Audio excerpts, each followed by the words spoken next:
लाल सागर में बढ़ता तनाव सिर्फ एक अंतर्राष्ट्रीय खबर नहीं है, बल्कि यह भारत की ऊर्जा सुरक्षा, महंगाई और वैश्विक व्यापार से जुड़ा एक बेहद महत्वपूर्ण मुद्दा है। हाल ही में ये खबर आई है कि जो लाल सागर वाला क्षेत्र है, वहाँ पर तनाव जो है वो बहुत ज़्यादा बढ़ता ही जा रहा है। इसी को लेकर अगर ये मार्ग बंद होता है तो पूरी दुनिया में जो तेल के संकट है वो यहाँ पर देखने को मिल सकता है। यानी कि जो यहाँ पर लाल सागर वाला क्षेत्र है, वहाँ पर तनाव जो है वो बहुत ज़्यादा बढ़ता ही जा रहा है तेज़ी से। उसके साथ ही अगर हम बात करें तो यमन के जो हुती विद्रोही वो यहाँ पर लगातार जहाज़ों पर हमले कर रहे हैं। यानी कि पहले अगर हम बात करें तो इन हुती विद्रोहियों पर जो है हमला हुआ था, और जब यहाँ पर ईरान और जो यहाँ पर अमेरिका का युद्ध चल रहा था, तो उस समय पे यहाँ पर इन पर हमला हुआ था। तो इसी के विद्रोह में इन्होंने जो है कई सारी कार्रवाई की थी, और अब जो है यहाँ पर जो जहाज़ हैं उन पर हमले किए जा रहे हैं इनके द्वारा। अब उन्होंने ये भी चेतावनी दी कि अगर जो क्षेत्र है यहाँ पर जो लाल सागर यानी कि जो हुती विद्रोहियों के जो क्षेत्र है, अगर उनके क्षेत्र में युद्ध बढ़ता है तो लाल सागर वाला जो समुद्री मार्ग है वो बाधित कर दिया जाएगा। क्योंकि अगर हम बात करें, अगर ये मार्ग बाधित होगा तो क्या होगा कि पूरी दुनिया में जो तेल का संकट है वो यहाँ पर देखने को मिलेगा। उसके साथ ही अगर हम बात करें तो दुनिया की जो बड़ी बड़ी कंपनियां हैं वो, यानी कि जो बड़ी बड़ी शिपिंग कंपनियां हैं, वो इस रास्ते से जहाज़ भेजने से बच रही हैं। उसके साथ ही अगर हम बात करेंगे, अगर रास्ता बंद होता है तो पूरी दुनिया की अर्थव्यवस्था जो है वो यहाँ पर प्रभावित हो सकती है। अब हम बात करें लाल सागर कहाँ है। लाल सागर अफ्रीका और जो एशिया है उसके बीच में स्थित है। आप यहाँ पर देख सकते हैं कि जो अफ्रीका है और एशिया है उसके बीच में ये जो क्षेत्र है वो स्थित है। और उसके साथ ही ये जो सुएज नहर है, सुएज नहर के उत्तर में जो यहाँ पर रेड सी है, यानी कि रेड सी जो है उसके उत्तर में जो है सुएज नहर है। जैसे कि आप यहाँ पे देख सकते हैं, ये जो है रेड सी है, यहाँ सऊदी अरबिया है, यहाँ सूडान है, यहाँ इजिप्ट है। ये जो देश है वो इसके पास में पड़ते हैं, यहाँ यमन है। उसके साथ ही अगर हम बात करें तो इसके उत्तर में जो है वो सुएज नहर है, और उसके अगर हम दक्षिण की बात करें तो दक्षिण में यहाँ पर वावल मंडेब जो स्ट्रेट है, यानी कि एक तरीके की ये भी नहर है, ये भी यहाँ पर जो है स्थित है। उसके साथ ही अगर हम बात करें, अगर यह यानी कि ये जो रास्ता है, यदि यही रास्ता जो है यूरोप और जो यहाँ पर एशिया है उसको जोड़ता है। आप यहाँ पर देख सकते हैं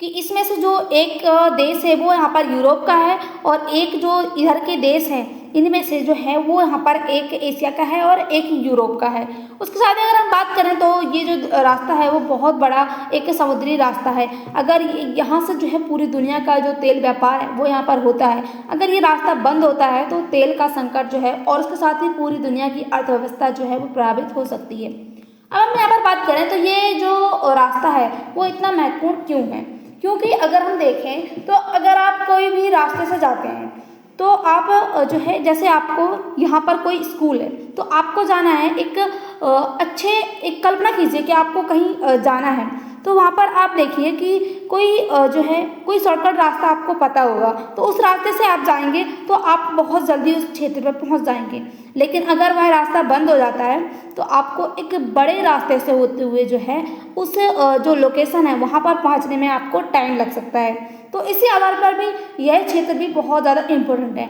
यानी कि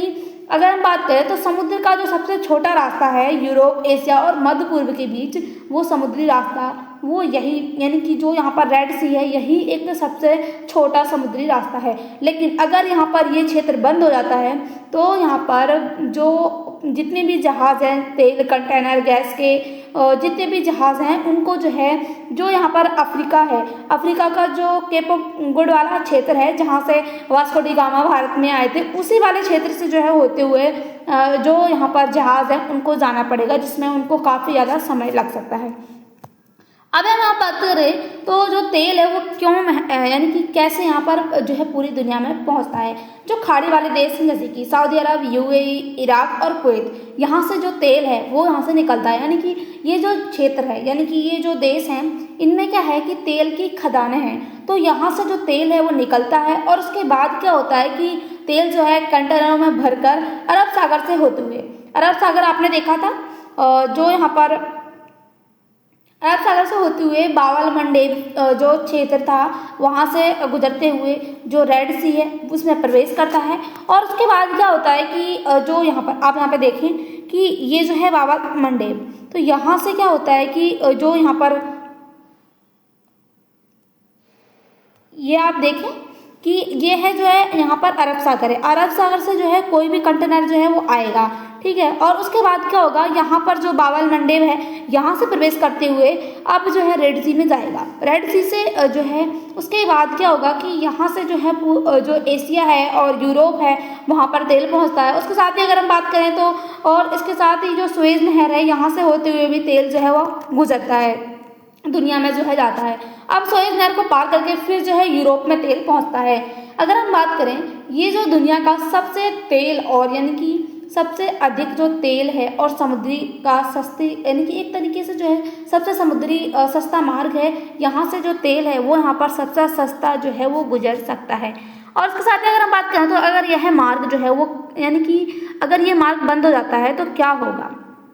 सबसे पहले जहाज़ों को जो है अपना रास्ता बदलना पड़ेगा। जैसा कि हमने आपको अभी बताया कि जो जहाज़ है उनको क्या करना पड़ेगा कि अगर ये जो रेड सी वाला क्षेत्र है, अगर ये जो रेड सी वाला क्षेत्र है अगर ये एक तरीके से जो है बंद हो जाता है तो क्या होगा कि जो कंटेनर है जहाज़ हैं उनको यहाँ पर दक्षिण अफ्रीका यानी कि साउथ में जो केप वर्ड वाला जो क्षेत्र है वहाँ से गुजरते हुए उनको जो है एक बड़ा रास्ता तय करना पड़ेगा, जिसमें उनको 10 से 15 दिन जो है उनकी यात्रा उसमें लग सकते हैं। और उसके साथ ही बहुत अधिक जो है उनको खर्च भी बढ़ेगा, ईंधन की खपत होगी और इसके साथ ही उनका जो बीमा हो जाएगा, यानी कि जो यहाँ पर छोटे रास्ते से जाते थे उनका बीमा जो है वो सस्ता हो जाता था, लेकिन अब जो है जब इतने बड़े रास्ते से गुजरेंगे तो उनका बीमा भी जो है महंगा हो जाएगा और किसी भी सामान को पहुँचने में भी देरी हो जाएगी, क्योंकि लंबा रास्ता है तो यहाँ पर सामान को पहुँचने में देरी हो ही जाएगी और अंत में जो है खर्च आम जनता को उठाना पड़ेगा। यानी कि जब यहाँ पर सरकार जो है जब महंगी चीज़ लाएगी, यानी कि एक तरीके से जो है जितने में वहाँ से जहाँ से भी जो तेल है, जैसे कि जो यहाँ पर साउथ वाले यानी कि जो सऊदी अरबिया है, कुवैत, इराक, इन क्षेत्रों से जो तेल है वो आता है, जितने में यहाँ पर से तेल आता होगा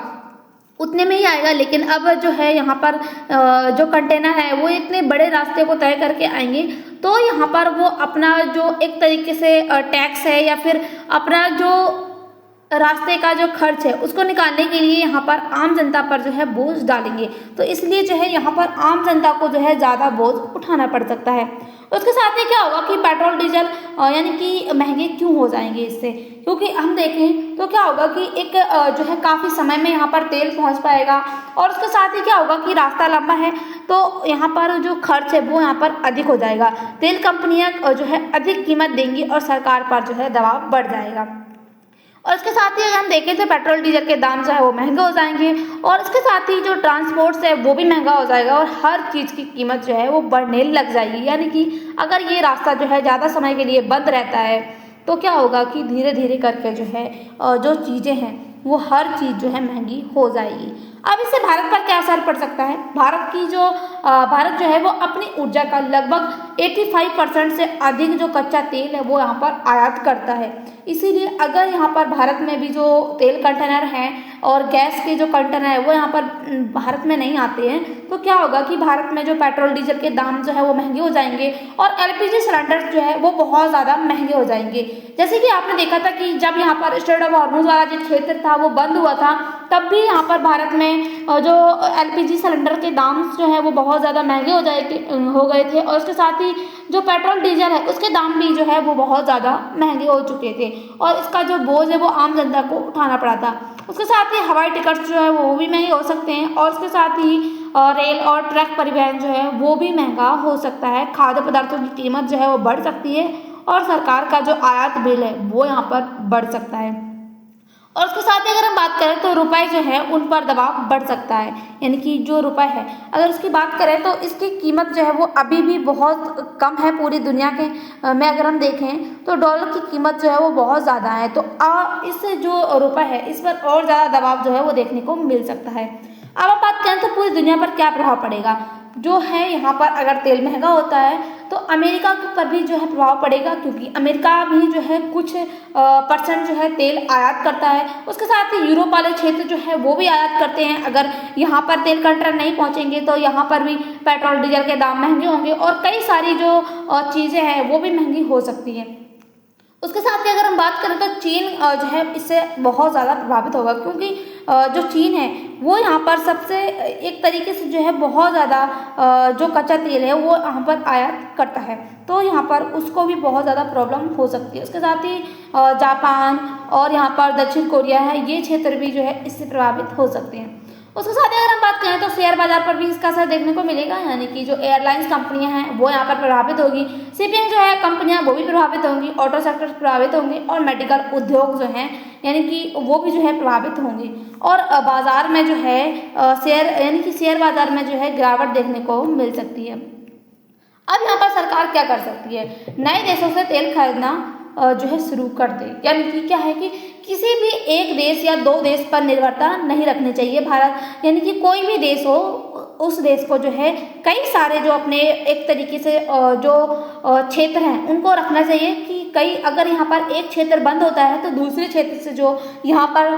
कोई भी सामान है वो आयात हो सके और जो है प्रॉब्लम्स का सामना ना करना पड़े। और रणनीतिक भंडार का उपयोग जो है वो यहाँ पर करना चाहिए, यानी कि जो स्टॉक्स हैं वो यहाँ पर होने चाहिए कि रिजर्व करके जो है यहाँ पर पेट्रोलियम और गैस जो है वो रखी जा सके। उसके साथ ही अगर हम बात करें तो सोलर वाइंड और एथेनॉल को बढ़ावा देना ये एक तरीके से एक बड़ा यहाँ पर रास्ता हो सकता है। नौसेना के जरिए समुद्री रास्ता यानी कि समुद्री सुरक्षा जो है वो मजबूत हो जाएगी और कूटनीति के जरिए जो तनाव है वो यहाँ पर कम करना, ये जो है एक कूटनीति है। क्या सिर्फ तेल का संकट देखने को मिलेगा, तो इसकी आंसर है नहीं। यह जो है ऊर्जा संकट, समुद्री सुरक्षा और उसके साथ ही वैश्विक व्यापार और खाद्य सुरक्षा, महंगाई और अंतर्राष्ट्रीय जो राजनीति है उस पर भी असर देखने को मिलेगा, यानी कि इसका असर जो है कई सारे देशों जैसे कि Europe, America, Japan, Saudi Arabia, ये जो देश हैं उन पर देखने को मिलेगा। उसके साथ ही वैश्विक व्यापार पर भी असर पड़ेगा, क्योंकि ये जो छोटा रास्ता है समुद्री रास्ता, ये जो है अगर